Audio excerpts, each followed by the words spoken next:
Social मीडियावर सध्या reels पाहण्याचे छंद सर्वच वयोगटातील लोकांमध्ये वेगाने फोफावलाय।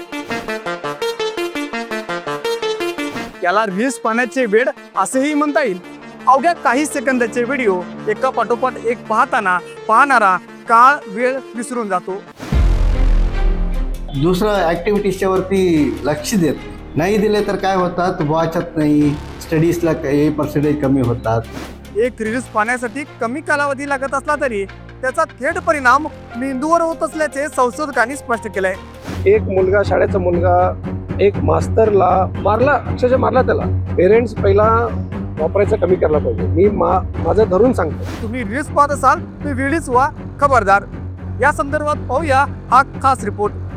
आता सुट्ट्या पडणार आहेत आणि विद्यार्थी फक्त मोबाईलमध्येच तुम्हाला दिसणार आहेत। ते जर दूर करायचं असेल तर पालकांनी काही महत्त्वाची पावले उचलली पाहिजेत। तुम्ही बनताय रील्सचे गुलाम। रील्समुळे तुमची स्मरणशक्ती होते कमी। रील्स तुम्हाला आयुष्यातून उठवणार। वेगवेगळ्या रील्सनं सध्या सोशल मीडिया व्यापून टाकलाय। लोकांना 20 सेकंदाची स्टोरी पाहायला आवडू लागले। 20 सेकंदाची रील्स काहीची सर्वस्व झाले। सकाळी रील्स बनवायची, ती सोशल मीडियावर अपलोड करायची आणि दिवसभर फक्त लाईक्स आणि कमेंट्सची वाट पाहत बसायचं। त्यासाठी 5 मिनिटं आड आपणच अपलोड केलेली रील्स पाहायचे। आता हे झालं रील्स बजांचं। काही लोक तर लोकांनी तयार केलेले रील्स पाहण्यास दिवस वाया घालवतात। स्क्रोल करा आणि फक्त स्क्रोल करत बसा असा मामला असतो। पण हे स्क्रोल करणं आणि रील्स पाहणं अतिशय धोकादायक असल्याचे समोर आलंय। लाखो लोक रील्सचे व्यसनाधीन झाल्याची गंभीर बाब समोर येते। खरं तर आपण मोबाईलवरील सोशल मीडिया प्लॅटफॉर्मवरील रील्स असं तुमच्या मेंदूच्या जलद आणि नवीन आनंद देण्याच्या उत्तेजनाचा पूर आणतात। स्पेशली जे शाळेचे मुलं आहेत, 10वीचे मुलं आहेत, 12वीचे मुलं आहेत, त्यांना शिक्षणाकडे लक्ष न देता आणि काय व्हायलंय, हे स्क्रॉल करत जे बसतात का नाही, एकदा स्क्रॉल करत बसले तर केव्हा संध्याकाळ होते केव्हा सकाळ होते ते पण कळत नाही आहे। आणि पूर्वी आम्ही 9 म्हणजे 10 म्हणजे लास्ट 10 पर्यंत मी झोपत होतो। आता 12, 1, 2 पर्यंत मुलं ऑनलाईन असतात, ते रील बघत बसले। तर त्याच्यामुळं खूप मुलांचा डोक्यावर पण परिणाम व्हायला। त्याच्यामुळे त्यांनी अधिक प्रसंगी व्हायलेत। पेरेंट्स काय बोलले तर त्यांचं ऐकत नाही आहेत, शाळेमध्ये काही तर बोलले तर त्यांचं ऐकत नाही। परवा मी एक व्हिडिओ बघत होतो, न्यूजमध्ये आला होता, एक मुलगा टीचरलाच मारलाय। का म्हणजे टीचर त्याला मोबाईल वापरताना शाळेत पकडले होते म्हणून त्या टीचरलाच मारला तो। तसं पण एक प्रकार घडला। आणि माझा एक वैयक्तिक एक्सपिरियन्स म्हणजे परवा एक थोड्या दिवसाच्या अगोदर मी एक झेरॉक्स दुकानमध्ये गेलो होतो। मी एक 3-4 पेपर होते झेरॉक्स काढायचा, तिथे दिलो त्याला। तो रील बघत काढला झेरॉक्स, पेपर टेबलवर ठेवला आणि माझं काय, मी किती पैसे दिले ते बघितलं नाही, काही बघितलं नाही। तो असं स्क्रॉल करण्यामध्ये बिझी आहे। एक तुम्ही हे एक छोटंसं एक्झाम्पल आहे, ह्याच्यामुळे तुम्ही विचार करू शकता की मुलांवर केवढा मोठा परिणाम होणार। हे थांबवण्यासाठी सरकार पण खूप प्रयत्न करालेत। कारण हे सरकारपासून व्हायचं थोडं कठीण आहे। माझं म्हणणं हे आहे की पेरेंट्स, घरचे जे पेरेंट्स आहेत ह्यांच्यावर खूप मोठा जबाबदारी आहे की ह्यांनी हे थांबवायला पाहिजे। मुलांना चांगलं शिकवून द्या आणि घर हे पहिला पाठशाळा आणि आई हे पहिला गुरु असते। तर आई हे घरी तुमच्या सगळ्या मुलांना सोशल मीडियाचा वापरचं कमी कसं करू शकतात ते तुम्हीच ठरवून घ्या। सरकारनं एक नवीन नियम कालच अंमलबजावणी केली की सोशल मीडिया 16 वर्षापासूनच्या लहान मुलांनी सोशल मीडिया वापरणं बॅन करा, की रील्स पाहणं बॅन करण्याचा आदेश बजावला। मात्र ती खरोखर अंमलात येईल का किंवा ते पाळलं जाईल का? बघा, सरकारचं एक कर्तव्य असते की आमच्या सोसायटीमध्ये, आमच्या एक समाजासाठी काय तर त्यांनी एक निर्बंध आणावा, ह्या वाईट गोष्टीमध्ये निर्बंध आणावा म्हणून असतंय। सगळं सरकार प्रयत्न करतात। खरं जसं मी बोललो आता, पेरेंट्स हीच ह्याच्यासाठी जबाबदारी आहे। त्यांनीच ह्याचा वापर कमी करायला कसं करायला पाहिजे ते त्यांनी विचार करायला पाहिजे। सोशल मीडियाचा वापर बॅन केल्यावर कमी होणार नाही। काही पण तुम्ही बॅन करतात त्याचा दुष्परिणाम असं होते की जिद्दीला पडतात। जिद्दीला पडून मुलांनी जास्त यूज करतात, त्याचा विरोध पण होतोय आणि सपोर्ट पण होतोय, जे विरोध जास्त होऊ लागतं। मग विद्यार्थ्यांनी शिक्षणावरती काय परिणाम होतोय का? शिक्षणावरती असा परिणाम होते की त्यांना आता फोकस होत नाही। काय तर एक वाचायचं, एक बुक वाचायचं म्हटलं तर 2 पेज वाचल्यावर त्यांना एक इंट्युशन येते, एक ट्रिगर होते डोक्यामध्ये की हां काय तर मेसेज आलाय काय, स्कूलचा मेसेज आलाय काय, स्कूलचा व्हॉट्सअप ग्रुप आहेत, स्कूलचा व्हॉट्सअप ग्रुपमध्ये काय आलंय ते बघायला जातात. तिथनं इंस्टाग्रामला जातात, इंस्टाग्रामहून स्क्रोल करत करत करत दिवस संपते. मग ते शाळेचं त्यांचं स्टडी पण होत नाही आणि त्यांनी फोकस पण करू शकत नाही. एक सामाजिक कार्यकर्ते म्हणून तुम्हाला फिरत असता, समाजामध्ये वावरत असता, तर मानसिकदृष्ट्या मुलावरती बरेच काही परिणाम होत आहेत का? किंवा अनेक लोक रील्स बघून सुसाईडची सुद्धा ही घटना त्यामुळे झालेल्या आहेत, लव सही प्रकरण बरेच काही झालेले आहेत. तर काय वाटतं एकंदरीत त्या पद्धतीने कशी दृष्टिकोन बघता तुम्ही? हे सोशल मीडियाचा वापरमुळं मुलं सुसाईड पण करलेत आणि दुसऱ्यांना मारलेत पण. पेरेंट्सला मारलेलं पण आम्ही बघितलेलं आहे. पबजी गेम आला होता तेव्हा पबजी खेळायला दिलं नाही म्हणून इथं आमच्या काकीमध्ये एक केस घडला होता. न्यूजपेपरमध्ये सगळ्यामध्ये आलं होतं, तुम्ही पण घडला असेल तेव्हा. तेवढा वाईट दुष्परिणाम याचा. आता रिसेंटली मी एक न्यूज बघितलं होतो, आता जस्ट तुम्हाला सांगितलं की एक मुलगा, शाळेचा मुलगा एक मास्तरला मारला, अक्षरशः मारला त्याला. का म्हणजे त्या मास्तरनं मोबाईल वापरायला पकडला होता शाळेमध्ये. एवढंच गोष्ट होती. खरं त्या मुलगाचा एवढं डोक्यावर परिणाम झाले की ते मोबाईल मी वापरणार, शाळेमध्ये पण वापरणार, मास्तर थांबवलं त्याला मारणार, पेरेंट्सला पण मारणार. एवढं वाईट दुष्परिणाम व्हायले मुलांच्यावर आहे. म्हणजे त्याच्यावरती पेरेंट्सला जबाबदारी आहे. त्याच्यावर पेरेंट्सचं खूप पेरेंटनंही खबरदारी आपल्या मुलांसोबत कसं वावरलं पाहिजे, किंवा मुलांनी आणि पेरेंटनी दोन्ही रील्स वापरणं कमी केलं पाहिजे का? पेरेंट्स पहिला वापरायचं कमी करायला पाहिजे. मी माझं धरून सांगतो, माझा मुलगा आता मोठा झालाय, त्याला मी काय शिकवून द्यायचं दिलं आहे, तरी पण मी जेवढा वापरतो माझा 10 पट्टी जास्त माझा मुलगा वापरणार, एवढंच सत्य आहे. आणि पेरेंट्स आपल्या मुलांचं जबाबदारी घ्या. टेक्नॉलॉजिकली आमचं कंट्री पण ॲडव्हान्स व्हायला पाहिजे दुसऱ्या देशासारखं. दुसऱ्या मोठे मोठे देश आहेत तिथं कसं टेक्नॉलॉजिकली डेव्हलपमेंट झालं तसं आमचं पण व्हायला पाहिजे. खरं त्याच टाइमला दुसरीकडे दुष्परिणाम पण नाही व्हायचं, असं तुम्ही पेरेंट्स जरा लक्ष घ्यायला पाहिजे याच्याबद्दल. हे फक्त एवढ्यापुरता मर्यादित आहे का म्हटलं तर नाही. रील्स पाहणं माणूस मानसिकदृष्ट्या कमकुवत होतो. माणसाची निर्णय घेण्याची क्षमता कमी होते. सर्जशीलतेला मर्यादा येतो. विचार करण्याची क्षमता ही रील्समुळे कमी होते. झोपेची गुणवत्ता कमी होते. निद्रानाश झडतो. माणसात चिडचिड वाढते. रील्समुळे माणसाची लाईफस्टाईल बदलून गेल्याची धक्कादायक माहिती आता समोर येते. सोशल मीडिया हा जो प्रकार आहे जो आपण विशेष करून कोरोना काळामध्ये बघितला. कोरोनाच्या काळात याचा वापर शैक्षणिकदृष्ट्या भरपूर झालेला आपण बघितला. शिक्षक आणि विद्यार्थी यांची नाळ या सोशल मीडियाच्या मार्फतच जुळली गेली. मात्र आता अशी स्थिती नाही आहे. आता विद्यार्थी शाळेमध्ये येतात, त्याच्यामुळे ते सोशल मीडियावर जायची आवश्यकता नसताना देखील विद्यार्थी सोशल मीडियाच्या दृष्टिकोनातून त्यांचं जे वापर आहे तो वाढत चाललेला दिसतोय आपल्याला. सोशल मीडिया अकाउंट जे आहेत ते विद्यार्थ्यांनी काढू नयेत या संदर्भात देखील चर्चा झालेली आहे आणि त्याचा कितपत वापर करणं हा कळीचा मुद्दा आहे. सोशल मीडियाचा वापर केल्यामुळे चांगला वापर देखील आहे आणि गैरवापर देखील आहे. चांगला वापर देखील आपण सोशल मीडियाच्या माध्यमातून अनेक व्हिडिओज शैक्षणिक आहेत ते वापर त्याचे ऐकून पाहून आपलं शैक्षणिक प्रगती करू शकतो. हे जरी महत्त्वाचं असलं तरी देखील याचा दुष्परिणामच जास्त झालेले आपण बघतो.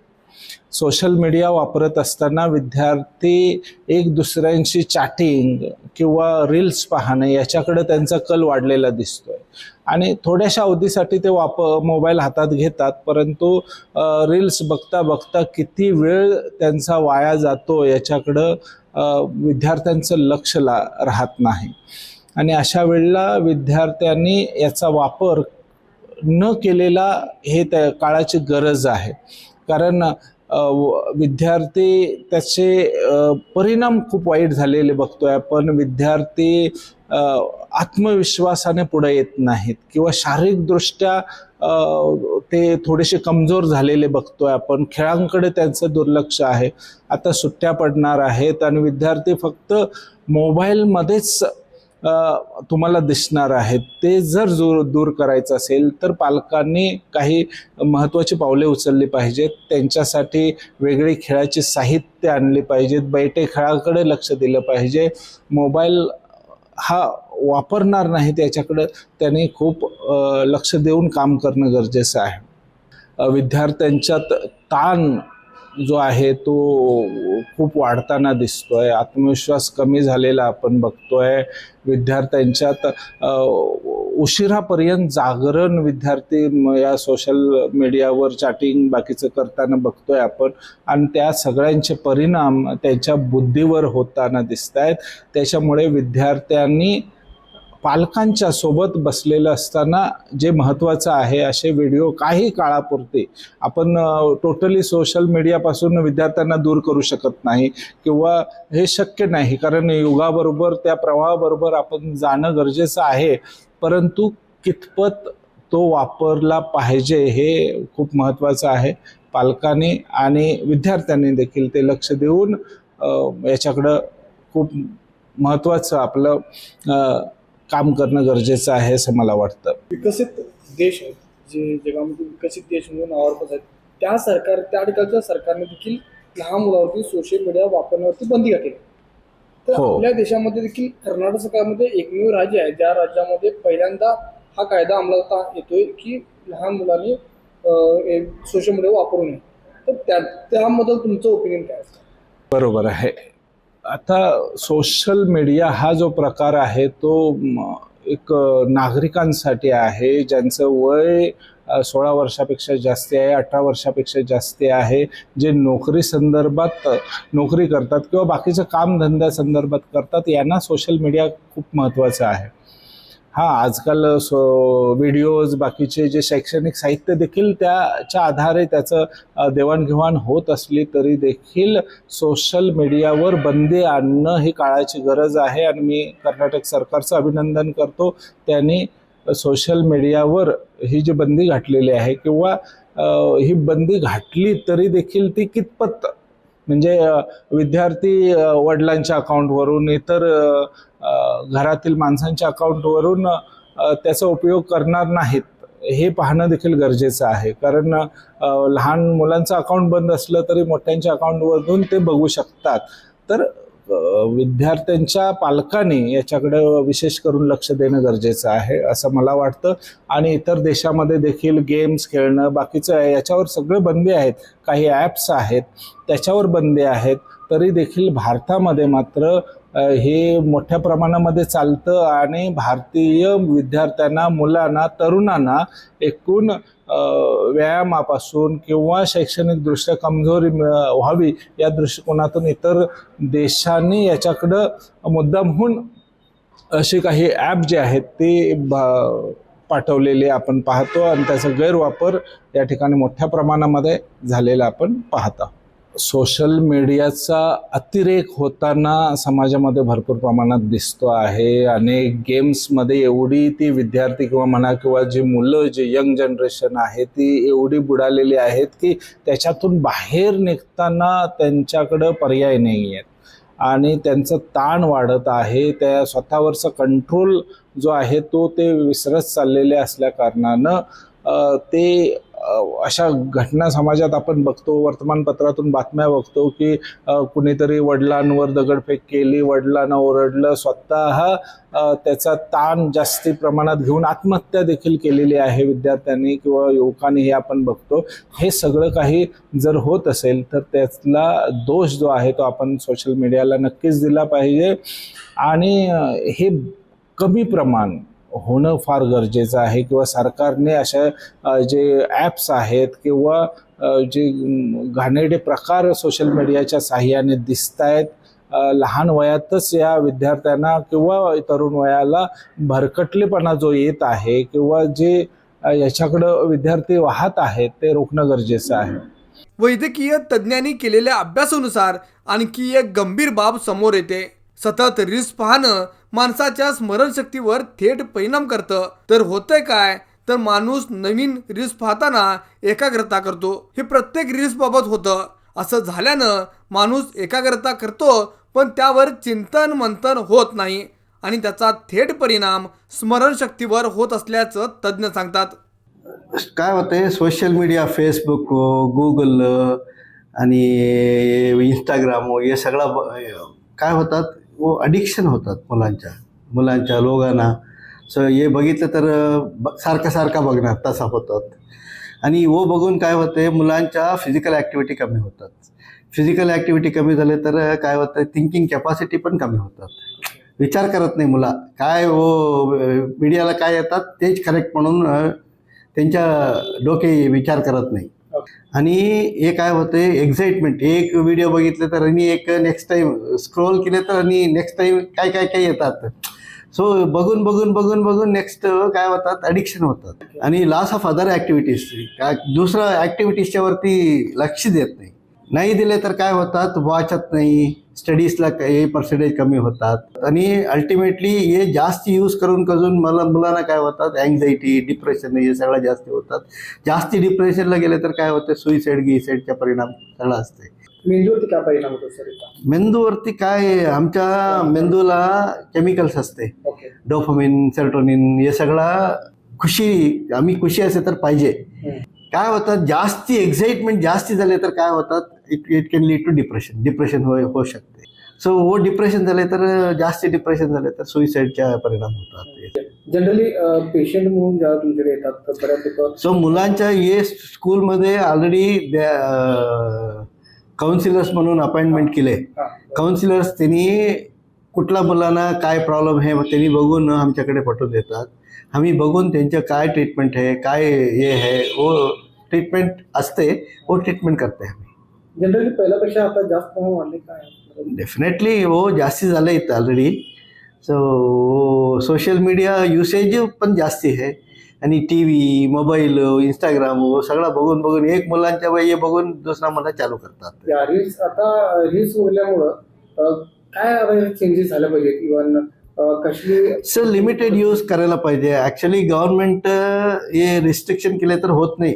मुलांच्या पेरेंट्स हे सगळा सोसायटी करायला पाहिजे, पेरेंट्स करायला पाहिजे. खाली गव्हर्नमेंट रूल्स केले तर काय होत नाही, पोलीस, गव्हर्नमेंट, डॉक्टर्स काय करायला होत नाही. पेरेंट्स लक्ष दिलं पाहिजे, पेरेंट्स लक्ष दिलं पाहिजे आणि लिमिटेड यूज करायला पाहिजे. त्याच्यामुळे काय आता माइंडवरती जर काय याचा इफेक्ट पडला तर शरीरावरती काय परिणाम होऊ शकतो? टोटल ॲक्टिव्हिटी, वेट जास्त होतात, ओके. ओबेसिटी जास्त होतात आणि ओबेसिटी जास्त झाले तर काय होते, फिजिकल ॲक्टिव्हिटी कमी होते. फिजिकल ॲक्टिव्हिटी कमी झाले तर टोटली थिंकिंग कॅपॅसिटी कमी होते. तुमच्या मेंदूला मोबाईलच्या रील्सच्या गुलामगिरीतून मुक्त करायचा असेल तर त्यासाठी काही उपाययोजना करण्याची गरज आहे. मोबाईल रील्स पाहूच नका. एक रील्स पाहिल्यावर दुसरा रील्स पाहण्याचा मोह टाळा. रील्सऐवजी चांगलं संगीत ऐका, सामाजिक विषयावरील डॉक्युमेंटरीज पहा, मैदानी खेळ खेळण्यास प्राधान्य द्या, मोकळ्या हवेत फिरण्याला प्राधान्य द्या. रील्स पाहिले नाही तर माणसं अस्वस्थ होताना दिसतात. एकदा रील्स पाहायला सुरुवात केली की ती कमी होत नाही. रील्सच्या या डिजिटल गुलामगिरीतून आत्ताच बाहेर पडा, अन्यथा तुमच्या शिक्षणावर आणि करिअरवर मोठा गंभीर परिणाम होण्याची शक्यता नाकारता येत नाही. त्यामुळे रील्सच्या स्क्रोलिंगपासून आत्ताच सावध व्हा. Bureau report, Nilesh More, Tarun Bharat news, Belgaum.